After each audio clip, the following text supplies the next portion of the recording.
Say what you want about the plot, but when Sword Art Online came out way back when, I, like many others, wanted VR MMORPGs to be a real thing. I mean, think about it. It's an expansive, immersive world filled with swords, monsters, and of course, one of my favorites, death, all in VR. Now, Gun Gale Online, or GGO, brought guns into the VR world, and with shooters and more specifically Battle Royale games dominating the market right now, it made me wonder, would GGO actually be fun to play, or should it keep its job as the backdrop of an anime? I'll be taking what I know of GGO from Sword Art Online and its spin-off and examining each of its features.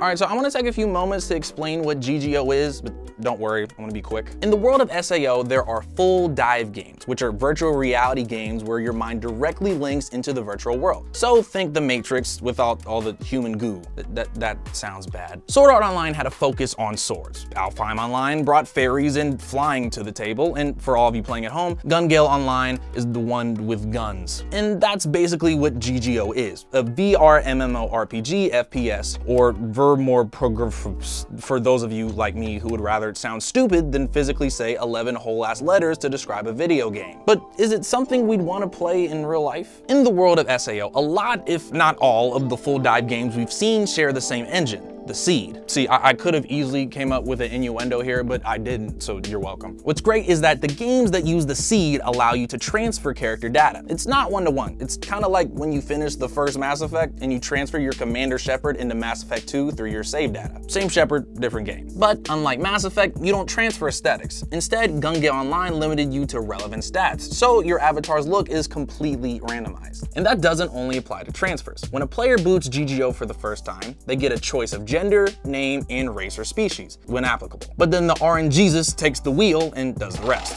All right, but let me say this straight up. I'm not down with this mechanic at all. People put hundreds upon hundreds of hours into MMOs, so it's fair that they'd want to be able to customize their characters. All right, now you might be thinking, but Kurt, Fortnite doesn't allow you to pick your player character, so what's the big deal? And you're right, Fortnite doesn't let me pick my character, but Fortnite isn't stupid. But Fortnite doesn't stick you with the same character for too long. You start a match, die, and bam, new character. In Gun Gale, I gotta deal with this character for essentially the whole game. Let's look at the anime for a second. SAO alternative star Karen, or Len, only stayed in GGO because she wrote a character who was clearly gonna be a protagonist. I mean, look at that cute little munchkin. On top of that, Karen hates being tall IRL, so she is only interested in playing characters that are, like, you know, the opposite of that. She stuck with GGO because of the luck of the draw. But if I wanted to play GGO, I would want my character right off the bat. I've seen buff Rambo dudes, Amazon women, androgynous soldiers. Like, well, what if I wanted to be an androgynous soldier? Sure, I can buy clothes to cover myself up a bit, but I want my beautiful face to shine, you know? If you want even more proof, racist memes aside, you can look at VR Chat. It's a virtual reality game where you can be anyone from anything, so players have gone and done just that. Now, I don't speak for everyone, but if this feature was implemented IRL, I guarantee you it would cause players to leave the game. I want customization, and making things completely random makes that frustrating. But assuming you can get past spawning as, okay, well, let's be honest, aside from the protagonist, most of the characters who play video games are just average looking dudes, so the only risk is feeling like you're an average looking dude playing a video game. That's literally the best example. But anyways, what's waiting for you in the game? Gun Gale Online isn't just a video game though. It's an entire sensory experience. The full dive system doesn't just allow you to move your character freely, but to really feel like you're inside the world. Food and drinks have taste, the air is filled with smells and sounds, and firing a gun gives you recoil. Your character isn't just a model with a gun, but an avatar who has to pick up a gun, load it, aim, and fire with each shot. Which sounds fine and dandy until you realize you have to perform every movement necessary to reload a gun instead of, you know, just like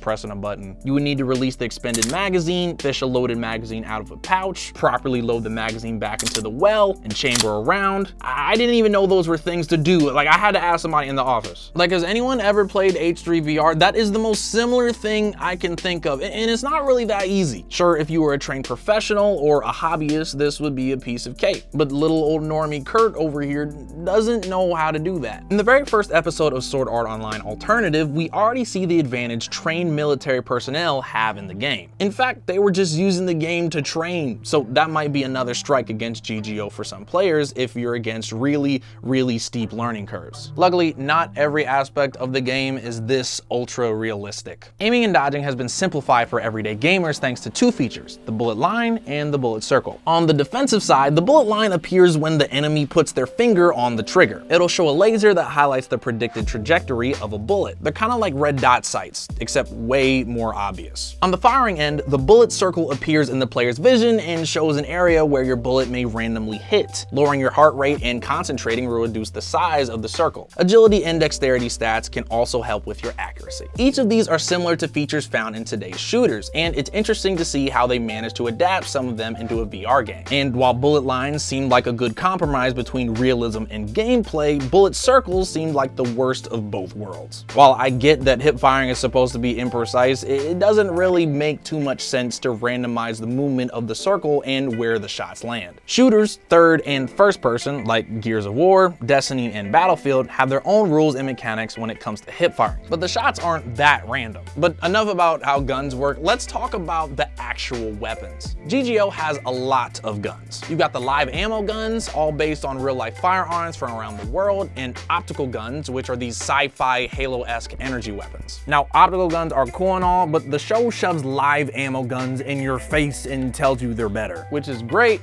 but why are even optical guns in the game if they suck? Which is actually really personal for me. It's so stupid. Everyone in the game uses live ammo rounds. Like, why in the each type of weapon has different properties, and the combination of the weapons allows you to tackle or approach enemies in different ways. With the weapon diversity you can find in GGO, the possibilities seem endless. Kirito and Len both have scenes of them shopping in stores, and there's like a shit ton of guns. Like they got big guns and small guns. I don't know if you realize this or not, but I'm definitely not a gun enthusiast. But Gun Gale Online seems to let you build the loadout of your dreams, even if it's just aesthetics. When you're done shopping for weapons, you can travel into the wildlands and play the actual game. Now, the world of GGO is dark and covered in oil, and I kind of like that for real. Nature reclaiming the streets, ruined armored vehicles, ancient ruins and subways. It makes you wonder how we got here. Now, a large area to wander in seems like a great gaming environment, but there's one tiny, likely plot-related problem. GGO doesn't have proper fast travel.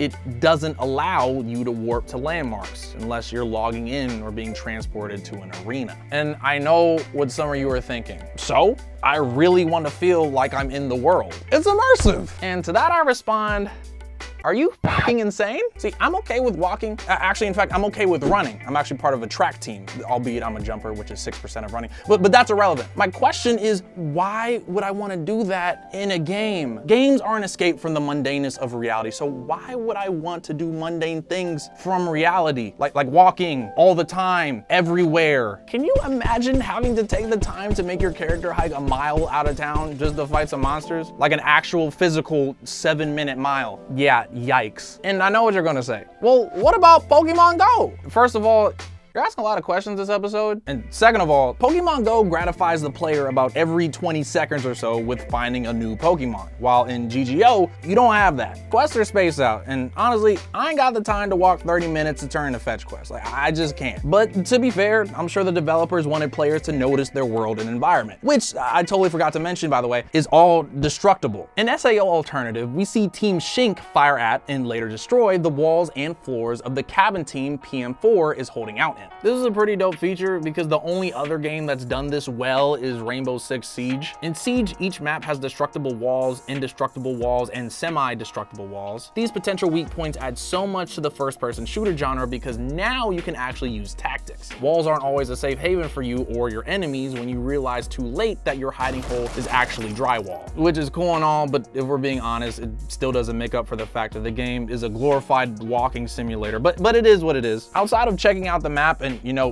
doing what you normally do in MMOs, there are other modes too. When I said Battle Royale games were dominating the market, I wasn't kidding. I'm sure you've played or at least heard of Fortnite Battle Royale. GGO is pretty much the same thing. SAO proper brought us the Bullet of Bullets, which is a solo match, while SAO Alternative introduced squad jams, or squad battles. But unlike most Battle Royale games, these matches are special events, meaning that they're not always available. The Bullet of Bullets and squad jams are recurring special tournaments that happen irregularly, but when they do, they're pretty much like the World Cup of Gun Gale Online. You can catch these matches on MMO streams or from televisions with the game itself. And from what I've seen in the anime, it's a pretty big deal. So it's gotta be really fun to watch, let alone play. So I've compared GGO to a lot of games we already have, but what would it look like in real life? I see it as a mix of Destiny's RPG elements with Rainbow Six Siege's destructible environments and just a dash of Fortnite. It's also got so much Second Life going on, with the way people interact through digital avatars, the fact that you can watch stream content within the game, and of course, the fact that you can meet your soulmate. That's what happens in Second Life, right? And we can't forget the frustrating realism of H3 VR. With their powers combined, what do you get? Honestly, a game I'd love to play